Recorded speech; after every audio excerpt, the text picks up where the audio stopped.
समांतर धारावाही तारों के बीच जो बल लगता है उसमें आपने ये देखा कि अगर समांतर धारावाही तारों के बीच में हम अगर करंट एक ही डायरेक्शन पे फ्लो करवाते हैं तो दोनों के बीच में आकर्षण का बल लगता है, और अगर हम अपोजिट डायरेक्शन पे करंट को फ्लो करते हैं तो उनके बीच जो बल लगता है वो प्रतिकर्षण होता है, वो एक दूसरे को दूर की तरफ पुश करते हैं।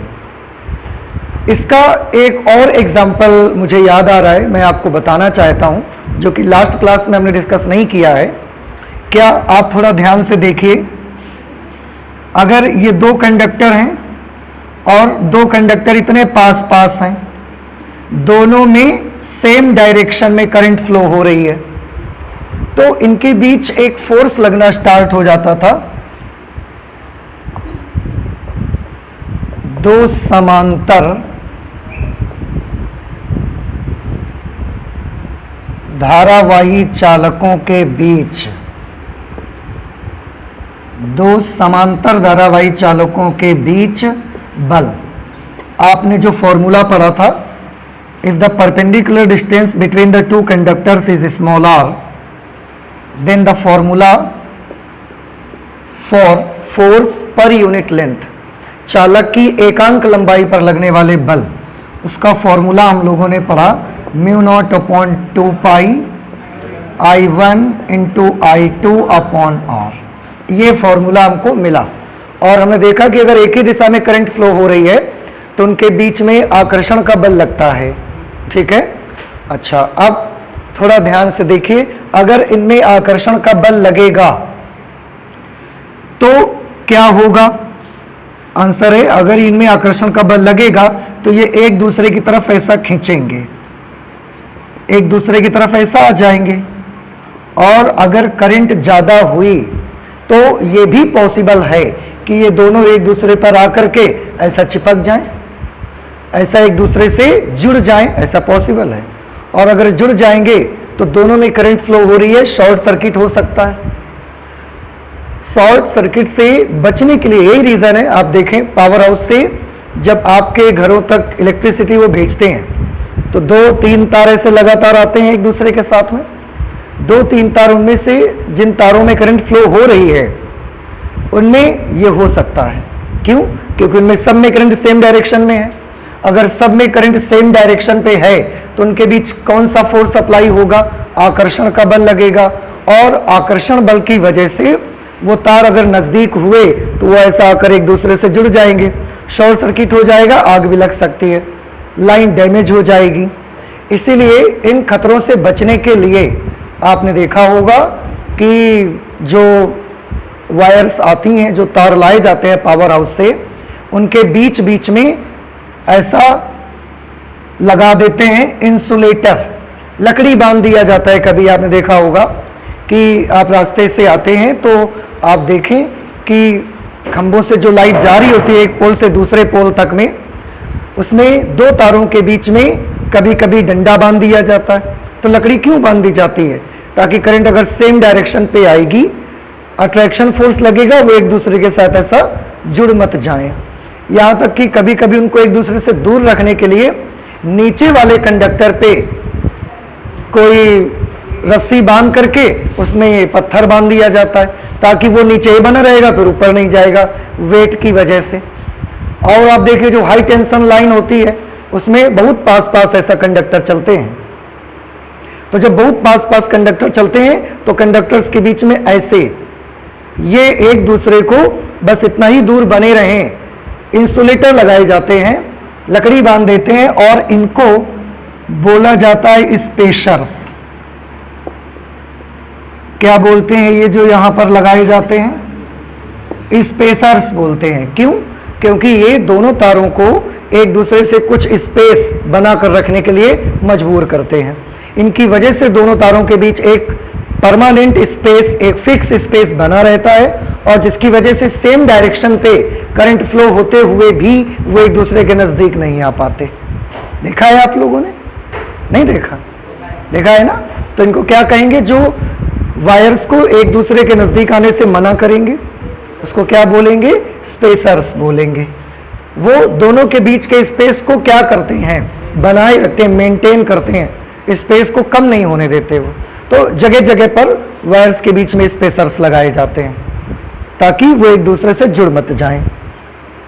आज हम लोग जो स्टडी करने चल रहे हैं that is the definition of 1 ampere electric current. 1 ampere वैद्युत धारा की परिभाषा आज हम लोग स्टडी करेंगे। आपको मैं बताऊं कि जब ये एक्सपेरिमेंट हुआ कि 2 समांतर सीधे धारावाही चालक लिए गए और उनके बीच ये फोर्स लगा, फोर्स का फॉर्मूला भी पर यूनिट लेंथ हमने निकाला। जब ये एक्सपेरिमेंट हुआ, ये फॉर्मूला निकला, तो यहां से हमने 1 एम्पियर की परिभाषा भी बनाई। देखिए कितना आपको थोड़ा ये सुनकर काफी स्ट्रेंज लगेगा कि पूरी इलेक्ट्रिसिटी हमारी है, पूरी फिजिक्स में हमारी इतनी बड़ी फिजिक्स है, उस पूरी फिजिक्स में, पूरी इलेक्ट्रिसिटी में अगर हमने करंट पे 1 एम्पियर करंट की डेफिनेशन बनाई तो यहां से बनाई है। तो आपको बहुत याद रखना है 1 एम्पियर इलेक्ट्रिक करंट, 1 एम्पियर वैद्युत धारा की परिभाषा इस एक्सपेरिमेंट से बनाई गई थी। हमने बहुत फॉर्मूले पढ़े, करंट के फॉर्मूले पढ़े हैं, I = Q/T पढ़े हैं ना फॉर्मूले, आपको भी याद होंगे। लेकिन 1 एम्पियर की परिभाषा हमने यहां से बनाई। ऐसा क्यों किया गया? I = Q/T भी तो हमने पढ़ा था, तो आसान था, वहां से बना लेते। बहुत सिंपल सी चीज है कि करंट के जितने भी फॉर्मूले अभी तक हमको मालूम थे, उन फॉर्मूलों में जो भी क्वांटिटी आती थी, उन क्वांटिटीज में कुछ क्वांटिटी ऐसी जरूर रहती थी जिनको हम मेजर नहीं कर सकते। आप चाहे जो ले लीजिए, I = Q/T लीजिए, T तो आप मेजर कर लेंगे, वॉच में देख लेंगे, Q कैसे मेजर करेंगे आप? आपको तो इलेक्ट्रॉन दिखता नहीं है ना कि कितना इलेक्ट्रॉन यहां से यहां ट्रांसफर हुआ, हमको तो इलेक्ट्रॉन नहीं दिखता, तो हम Q मेजर नहीं कर सकते ऐसे नॉर्मली, ठीक है। लेकिन ये जो फॉर्मूला बना हुआ था 2 सीधे धारावाही तारों के बीच लगने वाले बल का फॉर्मूला, उनकी प्रति एकांक लंबाई पर लगने वाले बल का फॉर्मूला, इसमें आई हुई सारी चीजें हम मेजर कर सकते थे। आप देखें हम सब कुछ मेजर कर सकते हैं। μ0/2 पाई कांस्टेंट टर्म है, इसकी वैल्यू हमको पता है। μ0/2 पाई की वैल्यू आप सबको याद होगा, दिस इज 2 × 10⁻⁻7 न्यूटन पर एम्पियर स्क्वायर। क्या यूनिट होता था? यही होता है, न्यूटन पर एम्पियर स्क्वायर μ0/2 पाई की वैल्यू है। I1 I2 हम करंट भी मेजर कर सकते हैं, या अगर करंट के लिए बनाया गया है तो करंट को अभी हम करके दिखाएंगे कि कैसे 1 एम्पियर करंट को हम उसका इंडिकेशन बना सकते हैं। हम डिस्टेंस मेजर कर सकते हैं, हम फोर्स मेजर कर सकते हैं, बल हम नाप सकते हैं, लेंथ हमको नापना आता है। फोर्स कैसे मेजर करते हैं? ये बहुत सिंपल है, आपने क्लास 11th में फोर्स के बारे में स्टडी किया है। तो जब हमने फोर्स के बारे में आपको बताया था तो वहां पर फोर्स की डिटेल भी बताई थी आपको कि फोर्स को आप कैसे मेजर करेंगे, क्योंकि फोर्स एक फिजिकल क्वांटिटी है और जब आप इसे पढ़ते हैं तो ये आपकी जिम्मेदारी बन जाती है कि अगर आपने स्टडी किया हुआ है तो वो आपको आना चाहिए और ये पता रहना चाहिए कि आप फोर्स कैसे मेजर कर सकते हैं। जैसे मैं अगर बोलूं कि मेरे हाथ पे 1 न्यूटन फोर्स लगाइए, आप कैसे लगाएंगे? मेरे हाथ पे 1 न्यूटन का फोर्स लगाइए। आप मुझे 1 न्यूटन फोर्स से मेरे हाथ को नीचे दबाइए। Very good. आपको क्या करना है? 100 ग्राम का वेट रख देना है बस। 100 ग्राम का जो वेट हमारे हाथ को नीचे की ओर पुश करेगा वो फोर्स 1 न्यूटन के बराबर होगा। कैसे? हमने सब आपको बताया है। वेट कितना लिया हमने? 100 ग्राम का। अगर हम इसको किलोग्राम में चेंज करेंगे so it will become 0.1 kilogram. 1000 से डिवाइड करेंगे ना, 0.1 किलोग्राम। अब इसका फोर्स कितना होगा? फोर्स का फॉर्मूला क्या होता है? m/g। m की जगह पर हम यूज करेंगे 0.1। g की वैल्यू 10 मीटर पर सेकंड स्क्वायर। आप सॉल्व करेंगे, 10 1s are 10, this will become 1.0 and what will be the unit of force? That is Newton। तो 100 ग्राम का जो मास होता है, 100 ग्राम का जो द्रव्यमान होता है, वो हमें कितने फोर्स से दबाएगा? 1 न्यूटन फोर्स से दबाएगा।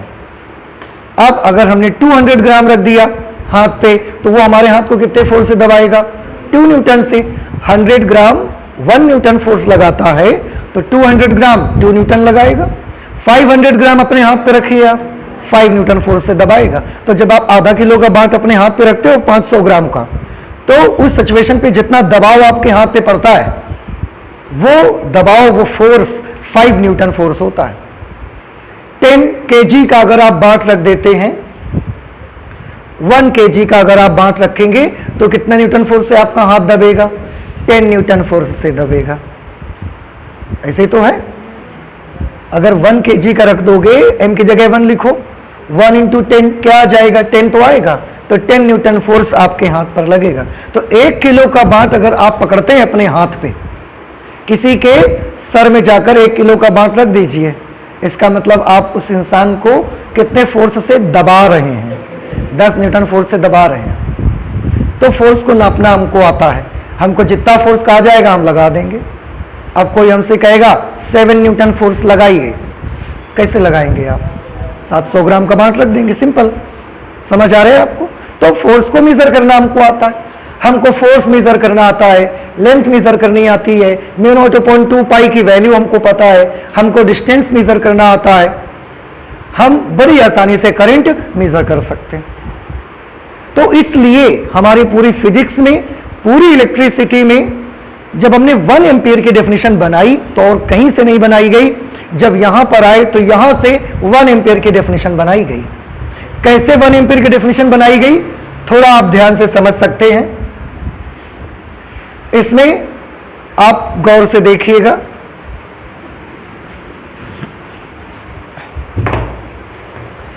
ये जो फॉर्मूला आप देख रहे हैं, यहां पर हमने मान लिया कि I1 is equal to I2 is equal to 1 ampere. हमने I1 और I2 क्या चीज है? I1 और I2 हैं दो सीधे समांतर धारावाही चालक हैं। इनमें से एक चालक में बहने वाली धारा I1, इस दूसरे कंडक्टर में फ्लो होने वाली current I2, and let the current is in same direction. तो I1 is equal to I2 is equal to 1 ampere. हमने मान लिया कि दोनों में कितनी करंट फ्लो हो रही है? 1 एम्पियर करंट फ्लो हो रही है। I1 I2 हमने 1 एम्पियर मान लिया। R इज इक्वल टू हमने ले लिया 1 मीटर। R दोनों कंडक्टर्स के बीच का डिस्टेंस 1 मीटर ले लिया। तो F अपॉन L की वैल्यू कितनी हो जाएगी? आप बता सकते हैं मुझे। F upon L will be equal to mu not upon 2 pi into 1 into 1 upon 1, 1 into 1 upon 1, क्योंकि I1 I2 R this all the quantities we have consider is equal to 1।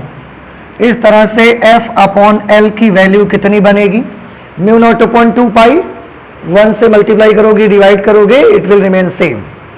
Mu not upon 2 पाई की value कितनी है? 2 into 10 to the power -7। और ये value किसकी है? F upon L की। F upon L का यूनिट क्या बताया गया आपको? F अपॉन L का यूनिट आपको लास्ट क्लास में बताया गया था, न्यूटन पर मीटर। ठीक है, तो 1 एम्पियर की डेफिनेशन हमने यहां से दी। कैसे? थोड़ा सभी स्टूडेंट्स ध्यान से देखेंगे। उसमें हमने किया ये कि दो सीधे टेढ़े मेढ़े नहीं, सीधे और समांतर हमने कंडक्टर्स रखे। एक दूसरे से कितने डिस्टेंस पर रखा? 1 मीटर डिस्टेंस पर। ठीक है, और एक दूसरे से 1 मीटर डिस्टेंस पर रखा और हमने उनमें करंट फ्लो करवा दी। सेम डायरेक्शन में करंट हमने फ्लो करवा दी। हमने जब करंट फ्लो करवाई तो इनके बीच कुछ फोर्स लगेगा।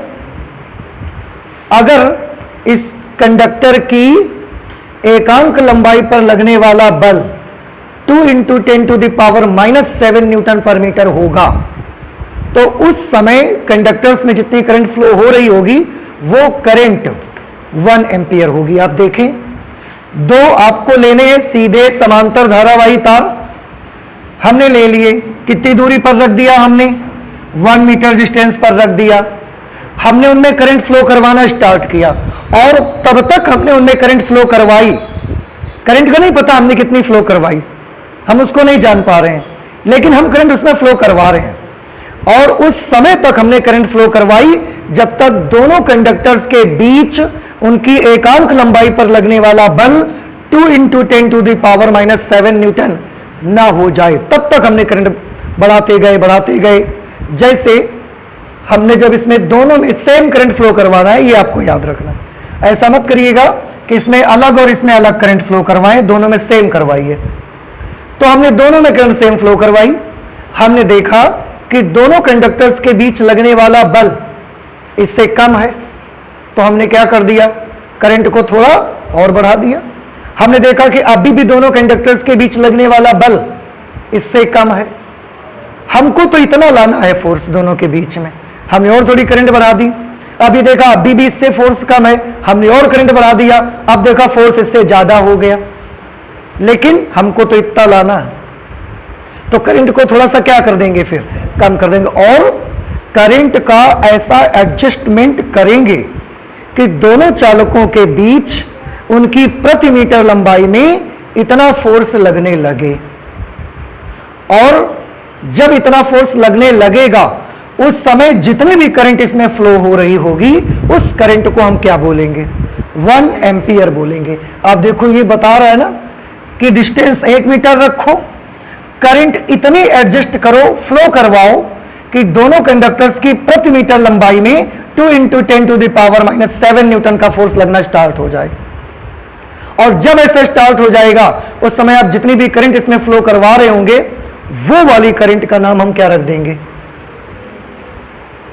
आप देखिए यहां से आ रहा है। अब सभी बच्चों को एक प्रॉब्लम हो रही है कि करंट हम फ्लो करवाएंगे, सब बातें सही हैं, लेकिन हम जानेंगे कैसे कि दोनों कंडक्टर्स के बीच उनकी प्रति मीटर लंबाई पर 2 इंटू 10⁻⁻7 न्यूटन का बल लगने लगा। भाई हमने तो तार रखे ऐसे, करंट फ्लो करवाना स्टार्ट कर दिया। अब हम क्या बोलते हैं, फिर से बताइए, कंडक्टर कैसे होने चाहिए, सीधे कि टेढ़े, सीधे। रखे कैसे होने चाहिए, समांतर कि लंबवत, समांतर। धाराएं दोनों में कैसी फ्लो करवानी है, एक समान बिल्कुल, और एक ही दिशा में आप फ्लो करवा दीजिए, ठीक है। और कब तक फ्लो करवाना है आपको, जब तक दोनों तारों की प्रति मीटर लंबाई में 2 इंटू 10⁻⁻7 न्यूटन का बल ना लगने लगे, तब तक आप फ्लो करवाइए। और अगर ऐसा आपने सिचुएशन क्रिएट कर लिया, उस समय इनमें जितनी करंट फ्लो हो रही होगी मुझे नहीं पता, लेकिन उस करंट का ही नाम हम क्या रख देंगे, 1 एम्पियर हम उसका नाम रख देंगे। क्योंकि अभी हम करंट 1 एम्पियर करंट को डिफाइन कर रहे हैं, तो हम परिभाषा अपने हिसाब से बना सकते हैं। भाई जो चीज, जिस क्वांटिटी को आप सबसे पहली बार डिफाइन करना चाहते हैं, सबसे पहली बार उसको इंट्रोड्यूस कर रहे हैं, उसकी डेफिनेशन तो आप अपने अकॉर्डिंग चेंज कर सकते हैं, बना सकते हैं। तो हमने ऐसी परिभाषा बनाई, ठीक है। लेकिन अब जैसे कि मैंने बताया कि सभी स्टूडेंट्स को यह प्रॉब्लम है कि हम समझेंगे कैसे कि अब दोनों के बीच में इतना फोर्स लगना स्टार्ट हो गया। बहुत सिंपल है, मैं उसका आपको तरीका बताता हूं, आप गौर से सुनिए। इसके लिए हमने क्या किया, दोनों कंडक्टर्स हमने 1 मीटर लेंथ के ले लिए, इसकी भी लंबाई और इसकी भी लंबाई कितनी ले ली हमने, 1 मीटर ले लिया।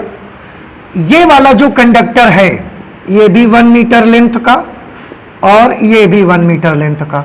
ये वाला जो कंडक्टर था इसको हमने हर जगह से फिक्स कर दिया, हर जगह से हमने फिक्स कर दिया कि अगर इस पर फोर्स लगेगा भी, कोई खींचेगा भी इसको, तो ये ऐसा टेढ़ा नहीं होगा, ये हमेशा ऐसा सख्त बना रहेगा, टाइट ही बना रहेगा, जरा सा भी टेढ़ा नहीं होगा।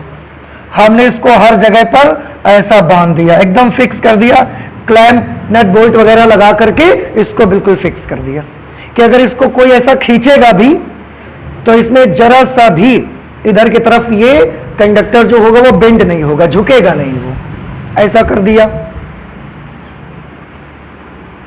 इसको हमने पूरी तरह से फिक्स कर दिया। इधर वाले कंडक्टर को हमने एंड पर फिक्स किया, ये वाला कंडक्टर केवल एंड पर फिक्स्ड किया हमने, बाकी जगह पर इसको ऐसा छोड़ दिया। समझ आ रहा है आपको? नहीं समझ आया?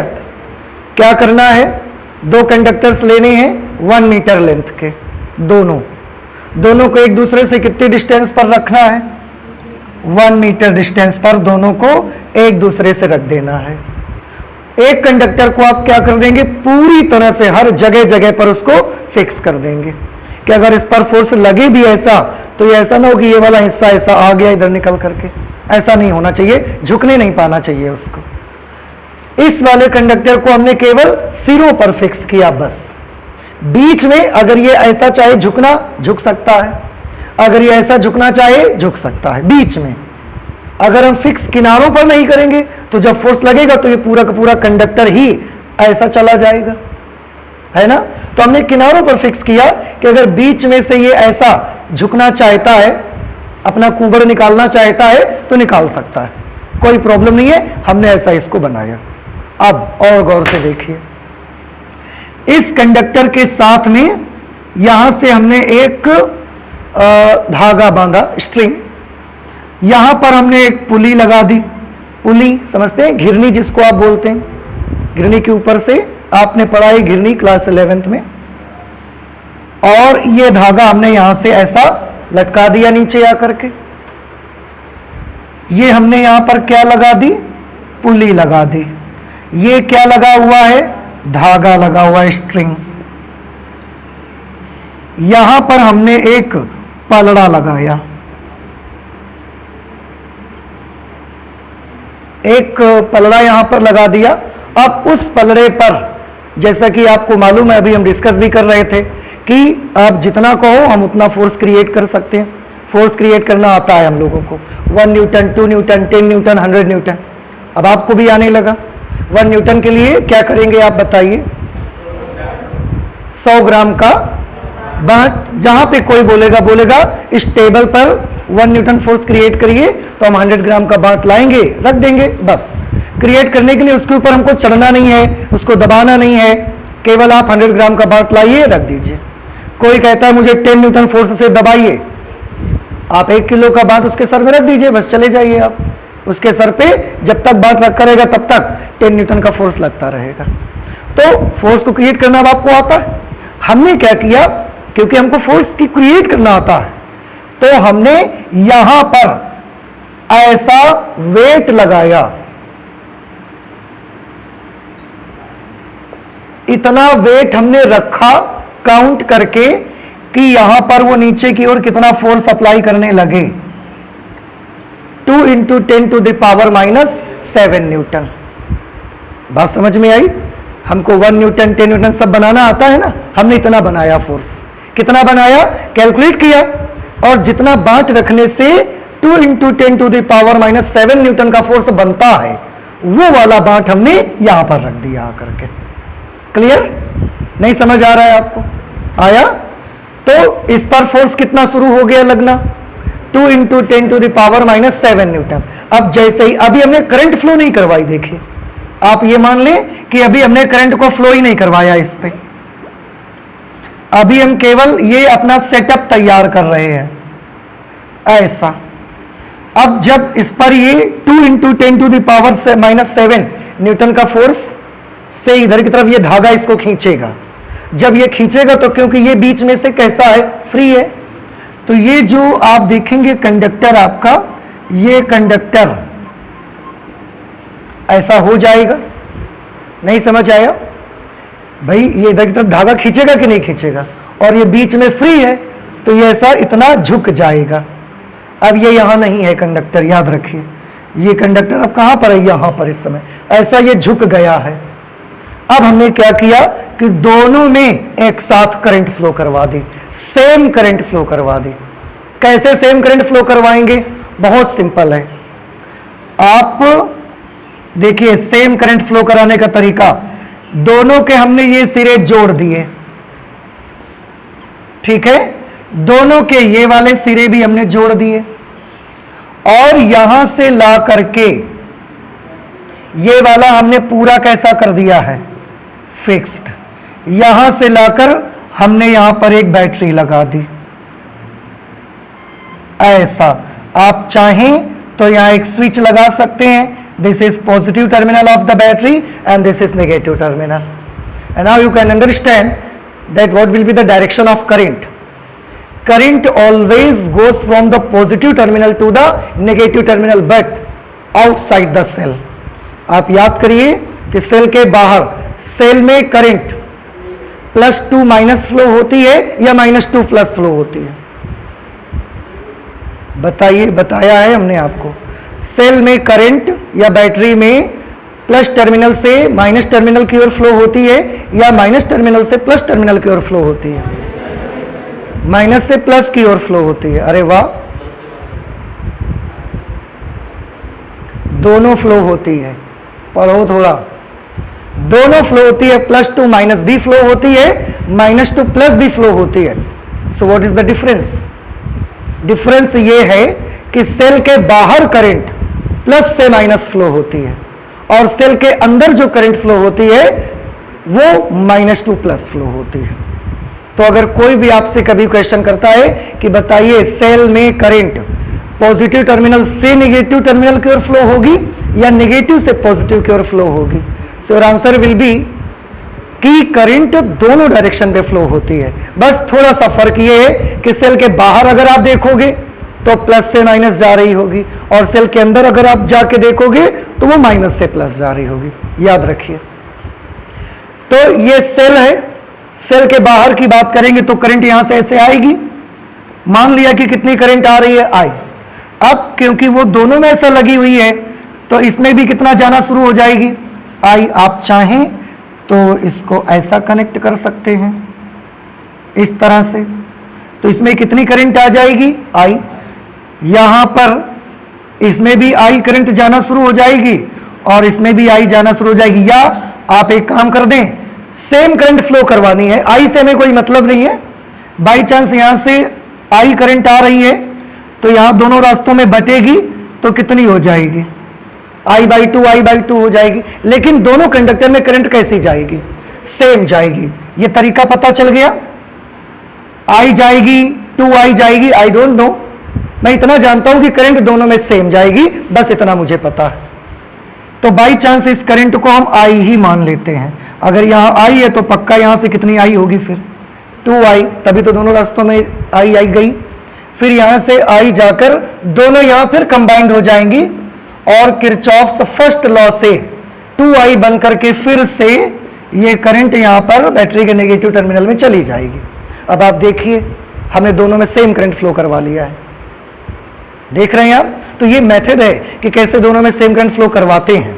अब इसके बाद हम क्या करते हैं, ये वायर इस समय कैसी है, क्योंकि धागा बांध के हमने वेट लटका दिया है, कितना फोर्स हमने अप्लाई कर रखा है इस पे, 2 × 10⁻⁻7 न्यूटन का फोर्स अप्लाई किया, जिसकी वजह से ये कंडक्टर ऐसा सीधा रहेगा या ऐसा टेढ़ा हो जाएगा, टेढ़ा हो गया है इस समय। अब हमने करंट फ्लो करवाई, सेम करंट, तो अगर सेम डायरेक्शन में करंट फ्लो हो रही है, करंट बराबर भी है और एक ही दिशा में बह रही है, तो दोनों के बीच कौन सा बल आएगा, आकर्षण या प्रतिकर्षण, आकर्षण, because current is flowing in the same direction, आकर्षण आएगा। अगर आकर्षण आएगा तो ये दोनों कंडक्टर एक दूसरे की ओर क्या करना चाहेंगे, एक दूसरे की ओर ऐसे जाना चाहेंगे, लेकिन ये नहीं जा सकता। समझ गए क्यों नहीं जा सकता, क्यों, क्योंकि इसको तो हमने हर जगह जरा जरा से डिस्टेंस पर फिक्स कर दिया, क्लैंप लगा दिए मैंने, इसको जरा सा भी टेढ़ा होना नहीं आता। लेकिन ये इसका बीच वाला हिस्सा ऐसा जा सकता है, तो ये धीरे धीरे क्या करना शुरू करता है। अब ध्यान से देखिए, अगर करंट वाला फोर्स इस तार पर ज्यादा लगेगा तो ये कंडक्टर का क्या होगा, इधर चला जाएगा। अगर ये बाट वाला फोर्स ज्यादा लगेगा, वेट वाला, तो ये इधर आ जाएगा। लेकिन अगर करंट वाला फोर्स और वेट वाला फोर्स दोनों बराबर लग रहे हैं, फिर क्या होगा, ये कंडक्टर का सीधा हो जाएगा। समझ में आया। तो हम करंट फ्लो करवाते गए और यहां से हम रियोस्टेट हमने लगा लिया, एक रियोस्टेट करंट करंट को हम इंक्रीज भी कर सकते हैं, डिक्रीज भी कर सकते हैं सर्किट में। तो यहां रियोस्टेट लगा लिया हमने, वेरिएबल वोल्टेज का हमने सिंबल बना दिया। यहां से हम घुमाते जाते हैं इसको, और घुमा के हम क्या करते हैं, करंट को बढ़ाते हैं। हमने देखा कि ये तार अभी इधर है, यहां से हमने करंट कंट्रोलर को घुमाया, करंट बढ़ी। करंट अगर बढ़ी होगी, आकर्षण बल बढ़ा, आकर्षण बल बढ़ा, ये तार जो कि अभी यहां तक थी थोड़ा यहां तक आ गई, लेकिन पूरा सीधी नहीं हुई। अभी हमने आपको बताया कि अगर ये वाला फोर्स, दो बल लग रहे हैं तार पर, एक करंट की वजह से ये वाला बल लग रहा है और इस वेट की वजह से इसको ऐसे खींचा जा रहा है। अगर वेट वाला फोर्स ज्यादा होगा तो ये वायर किधर की तरफ रहेगी, इधर की तरफ रहेगी। अगर करंट वाला फोर्स ज्यादा हो जाएगा, वेट वाला कम पड़ गया, तो ये वायर इधर चली जाएगी। लेकिन जब दोनों के फोर्स बराबर हो जाएंगे, उस समय ये वायर कहां पर रहेगी, बिल्कुल स्ट्रेट रहेगी, ऐसा पैरेलल दोनों हो जाएंगे। तो हमने यहां से जो हमारा रेगुलेटर था, रेगुलेटर को हम घुमाते गए, घुमाने से क्या हो रहा था सर्किट में, करंट बढ़ रही थी। जैसे जैसे करंट बढ़ते जाती थी, आकर्षण बल बढ़ते जाता था, और ये वायर यहां के बजाय यहां पर आ गई, और करंट हमने बढ़ाई, यहां पर आ गई और इंक्रीज किया, यहां आ गई। हमने कब तक इंक्रीज किया, जब तक ये बिल्कुल ऐसा सीधी नहीं आ जाती, उस समय तक हमने करंट बढ़ाते गए। और जैसे ही ये वाली वायर जो कैसे झुकी हुई थी, जैसे ही वो सीधी होकर ऐसे हुई, अब हम समझ गए। क्या समझ गए, हम ये समझ गए कि करंट की वजह से जो लगने वाला बल है वो इससे ज्यादा हो गया है, कम हो गया है, या इसके बराबर हो गया। दोनों के बीच लगने वाला बल 2 × 10⁻⁻7 न्यूटन हो गया। यही तो प्रॉब्लम था ना आपको, कि आप कैसे समझेंगे, आप कैसे पता लगाएंगे कि दोनों कंडक्टर्स के बीच लगने वाला फोर्स 2 × 10⁻⁻7 न्यूटन है। पता लग गया अब आपको। अगर सीधा हो गया, it means force applied by the current and force applied by the weight both are equal to each other, और इतना बल करंट की वजह से लगना स्टार्ट हो गया। और शुरू में हमने परिभाषा क्या बनाई थी कि अगर 1 मीटर डिस्टेंस पर कंडक्टर्स को रखिए, सीधे होने चाहिए, समांतर होने चाहिए, 1 मीटर डिस्टेंस उनके बीच का होना चाहिए। ऐसा रखने से जितनी करंट आप पास करेंगे, अगर उस करंट से इतना बल लगना स्टार्ट हो जाए तो समझ जाना कि कंडक्टर्स में बहने वाली धारा कितनी है, 1 एम्पियर। तो करंट हम बढ़ा के कुछ वैल्यू यहां कर दिए हैं उसकी, लेकिन हमको पता तो नहीं है ना कितनी कर दी है हमने। लेकिन अब ये भी जान गए कि फोर्स कितना लग रहा है दोनों के बीच में इस समय, 2 × 10⁻⁻7 न्यूटन, और लेंथ हमने कितनी ली है, 1 मीटर। तो 2 × 10⁻⁷ न्यूटन का बल लग रहा है कितनी लेंथ पर, 1 मीटर लेंथ पर। सारी कंडीशन हमने फॉलो करा दी। तो अब हमको समझ लेना चाहिए कि उस समय इन तारों में जितनी भी करंट फ्लो हो रही है, वो वाली करंट का नाम हम क्या रखेंगे, 1 एम्पियर हम करेंगे। और हमने इसका कैलिब्रेशन करके इसका नापने वाली चीज बना ली। कैसे नापने वाली चीज बना ली, हम जिससे भी इसको नापना चाहते थे वो मीटर हमने इसके साथ लगा दिया। दोनों में से किसी एक के साथ लगा दो, क्योंकि दोनों में सेम करंट जा रही है, और क्योंकि फोर्स उतना क्रिएट हो चुका है जितना हम चाहते थे, सारी शर्तें वो हम कर चुके हैं, तो जाहिर सी बात है कि दोनों में करंट अब इस समय जितनी भी होगी वो कितनी होगी, 1 एम्पियर। तो दोनों के साथ, दोनों में से किसी एक के साथ आप मीटर लगा दीजिए। ये हमने यहां पर एक मीटर लगा दिया। हमने देखा कि अभी उसका इंडिकेटर 0 पर है, अभी उसका इंडिकेटर 0 पर है। जब हमने ये कंडीशंस उसमें करवा दी फॉलो, कंडीशन जैसे ही हमने फॉलो करवाई, हमने देखा इसमें जो करंट फ्लो हो रही है उसकी वजह से इसका इंडिकेटर यहां पर आ गया है, 0 पर था। जब हमने ये सारी शर्तें पूरी करवा दी तो अब इसका इंडिकेटर किस जगह पर, इस जगह पर। तो हमने यहां पर कितना लिख दिया, 1, क्योंकि हम समझ गए कि ये वाली करंट का नाम क्या रखना है हमको, 1 एम्पियर। तो यहां हमने 1 लिख दिया। 2 एम्पियर करंट कैसे पता लगाते, तो हम क्या करेंगे, इस वाले फोर्स को बढ़ाकर 4 टाइम्स कर देंगे, 4 गुना 4 गुना कर देंगे, यानी कि 8 into 10 to the power -7 newton कर देंगे। फोर्स को कम ज्यादा करना हमको आता है, हम पहले डिस्कस कर चुके। इतना हमने फोर्स कर दिया। 4 गुना क्यों कर दिया? 4 गुना हमने इसलिए फोर्स को कर दिया क्योंकि करंट का मल्टीप्लिकेशन है। करंट का क्या है? मल्टीप्लिकेशन। 2 एम्पियर करंट जब भी होगी कभी, तो 2 इसमें भी होगी, 2 इसमें भी तो होगी, तो 2 दूना कितना हो जाएगा? तो फोर्स कितने गुना बढ़ेगा? 4 टाइम्स। तो हमने बल कितने गुना कर दिया? 4 गुना। बल अगर 4 गुना कर दिया, इसका मतलब है दोनों तारों में करंट कितनी हो गई? 4 गुनी या 2 गुनी? 2 गुनी करंट आएगी दोनों में, तभी तो 2 इंटू 2 क्या हो पाएगा? 4। तो जब फोर्स 4 टाइम्स करोगे तो करंट कितनी बढ़ेगी? 2 टाइम्स। फोर्स आप 9 टाइम्स करोगे तो करंट दोनों में 3 एम्पियर आ जाएगी। 3 3 9। फोर्स जब आप 16 गुना कर दोगे तो करंट 4 एम्पियर आएगी। तो हमने 4 गुना फोर्स कर दिया यहां पर। फिर वही एक्सपेरिमेंट किया, इसको घुमाते गए, करंट बढ़ाते गए, हमने देखा कि ये फिर से जब सीधा हो गया, उस समय इंडिकेटर यहां पर था, तो यहां हमने कितना लिख दिया? 2 एम्पियर लिख दिया। और ऐसा करते करते हमने पूरा मीटर बना लिया मीटर। अब हम उस मीटर को बना के ले आए। हमारे घर में इतना सर्किट लगा रहता है, कहीं से हमने एक तार को काटा, मीटर को बीच में फिट कर दिया। अब उसने हमको, उसका जो इंडिकेटर था, उसका इंडिकेटर ने हमको यहां शो किया। आप क्या समझ गए? आप समझ गए कि आपके घर की उस वायर में कितनी करंट फ्लो हो रही है? 2 एम्पियर। बन गया मीटर हमारा। तो मीटर बनाना कोई कठिन नहीं रहा। और आप देखिए कि इस तरह से हमने करंट 1 एम्पियर को मेजर, न सिर्फ हमने डेफिनेशन बनाई, बल्कि अमीटर बनाए, गैल्वेनोमीटर बनाए, करंट को मेजर करने की डिवाइसेस तक हमने यहां से बना ली।